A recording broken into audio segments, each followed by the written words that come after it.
Akkam jirtu hordoftoonni Caaliituu bakka jirtanitti nagaa waaqayyoo isin yaa baay'atu. Tole kaleessa irraa kaasnee oduu hamaa gurra namaatti hin tolle dhagaa jirra biyya keenya Itoophiyaa keessatti. Hunda dursee waaqayyoon biyya keenya Itoophiyaadhaaf nagaa haa buusu jenna. Bara dhumaa jirtu kana keessaa nagaadhaan nu xumursisee bara nagaa ta'e nuuf haa fidu jennee kadhannaa bakka jirru taasisnu.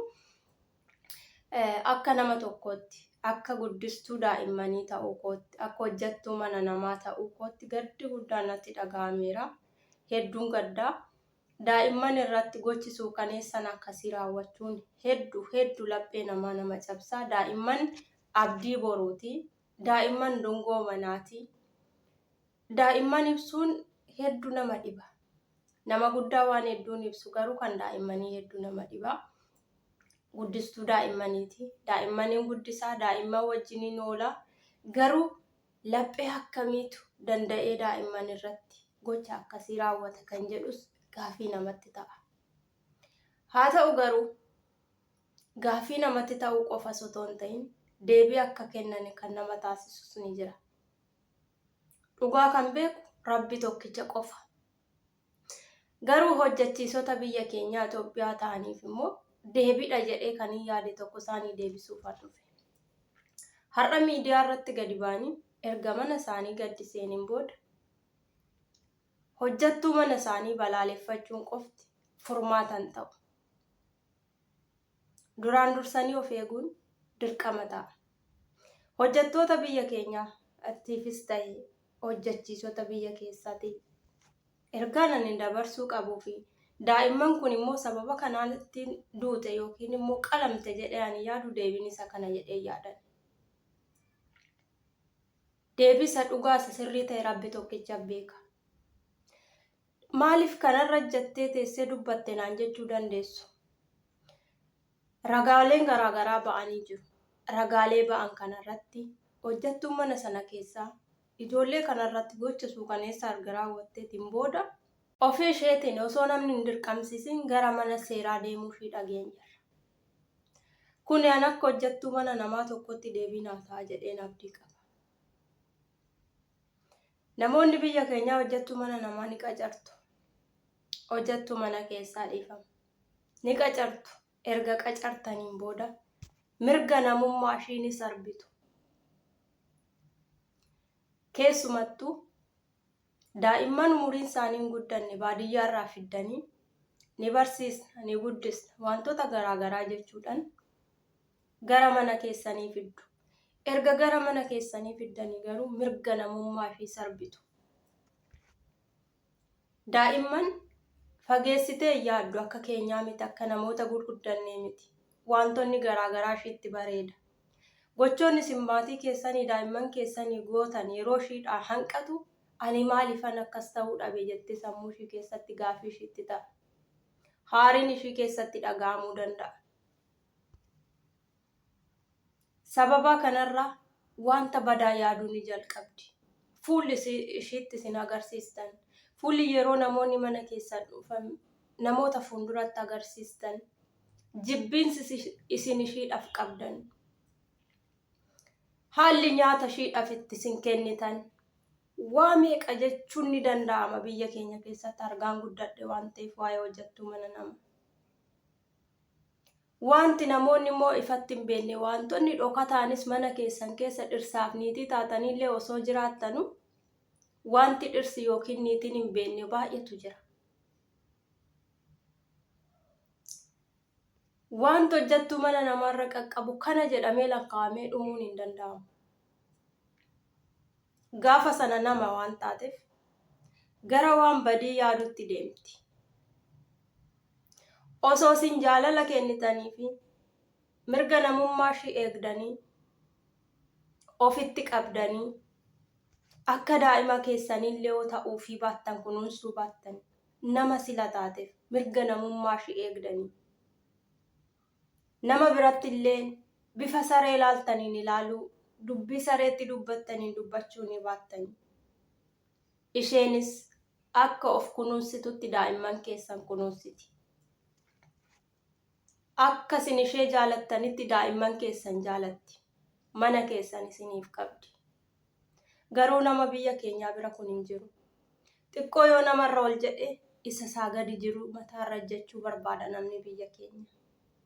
Kanaaf jecha madaa isin bara baraaf itti fayyuu hin dandeenyen isin miidhuuf yaalti daa'imman sun. Tarii isin biraan deemallee yoo isin biraa deemte akka waan duutu akka waan biraa keessatti saaxilamtutti warri taasistanii jirtu. Mirga isin biraa deemuullee hin kennitaniif. Gaafa sana dhalli namaa maal ta'a? Gara waan hin taane yaadutti deema. Badiinsa yaadutti deema. Erga keessi ishii gubatee gaafa dhumu gubaa keessa keetii hin baane keessa keetti uumuu barbaaddi. Gubaan ishiin immoo sirratti uumuu dandeessu ijoollee keessittiin sitti dhufti. Kana jala murree waan walitti. Amala ishiitiin daa'imman balleessituudha. Daa'imman kee balleessituu gaafa taatu. Ati immoo ishii gubda gaafa taatu. Namni sunis akka kee nama waan ta'eef abdii kutata. Seexannis godhi jetti. Yeroo baay'ee murteessin akkamitti nama taanee namarraa dhalatee lubbuu namaarratti akkas raawwata jenna. Anis nan jedha. Garuu ni taasista. Seexanas si jajjabeessa. Gochi jarri sun sirratti godhan, isheen irratti si raawwattan akka isheen sana gootu ishee hamilee ishiidhaa kenna. Kanaaf yaa hojjechiisota mana. Hojjechiiftuu akka gaariitti ilaalu yeroo mala. Hojjettuun immoo akka gadiitti ilaalamti. Akka balleessituutti too dhugaa qabdu dhugaan ishee awwaalama. Yaa hojjechiisota manaa. Nama mana keessan keessatti qacartanii hojjechiistan akka keessanitti ilaalaa. Fakkeenya tokko isinii kennee darbuu hin danda'a. An hojjettuu mana Arabaati. Daa'imman 3 guddisa. Haatiif abbaan isaanii ganama keessaa sa'aatii 12tti manaa bahu. Kan deebi'anii natti galan galgala keessaa sa'aatii 10. Gaafas amma tokkotti turuu ni danda'u. Ijoolleen isaanii kun maal keessa akka oolte anaaf Rabbi qofatu beeka.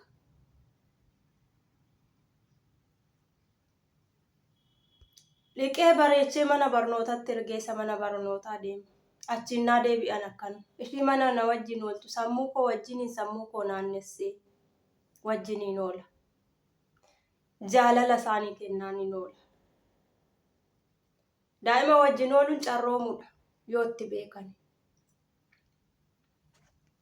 Garuu ani maalifan jaalala daa'imman kanaaf kenna? Ani maalifan isaan kunuunsa? Maatiin isaanii akka isaanitti waan na kunuunsaniif. Maatiin isaanii wanta na barbaachisu anis akka namaatti dhala namaa akkan ta'etti ani mindeeffamtuudha. Mindaan isaan irraa barbaada miti. Mindeeffamtuu ta'uu kooti. Mindaa ji'a kootiitti naa kennuun alatti ani dhala namaa silan ta'e waan na barbaachisu. Kanaafidha. Isaanis jaalala naa kennu waan ta'eef anis daa'imman isaaniitiif jaalalan kennaaf. Gaafa isaan na aarsan garuu ijoollee sanatu na aarsa. Gaafa isaan na aarsanu ijoolleetti na aara. Wanti nan isaan miidhuu ni danda'u ijoollee isaanii qofa waan ta'eef. Waan nama keessa jiru dubbatanii Rabbiitu nama arga keessa nama waan ta'eef. Garuu daa'imman hammeenyaan beektu. Daa'imman kolfuuf taphachuu, balleessis immoo akka wanta gaarii raawwachuutti ishiitti mul'achuu malee wanta ishiin beektu hin jiru. Haariin namni gurguddaan godhu garuu akka daa'immanitti haaruu nu taasisa. Kanaafuu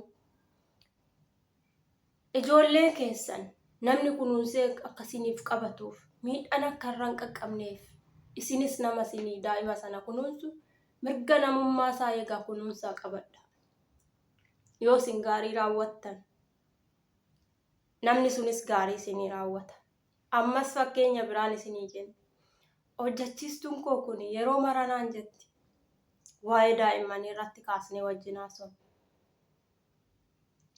Otoo nan si miidhee meenaan jetti. Atis daa'ima koo miidhaa. Akkamitti akkan immoo hin ta'u jedheen ishiidhaan morma. Daa'imni maal beetti jedheen ishiidhaan morma. Akkana hin jedhinnaan jetti. Ani yoon si miidha ati namaa naan jetti. Ati si miita daa'ima koo. Ati waan ittiin na miidhuu dandeessu daa'imman kootiin. Namni nama kunuunsuu dhiisee nama miidha daa'imni koo miidhamte jedha.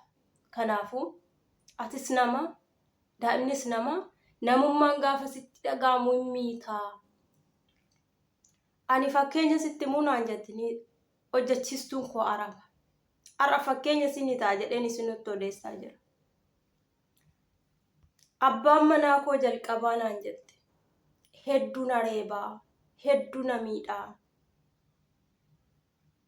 Abbaa manaa koo billaa qabeen manyitaa isaatti waraanuudhaaf itti adeeme naan jette.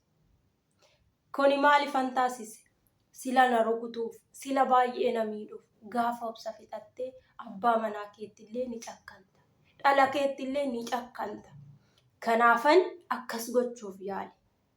Namni gaafa aaru gaafa miidhamu wanta godhu laallatu. Kanaafiyyuu hin mormiin naan jetti.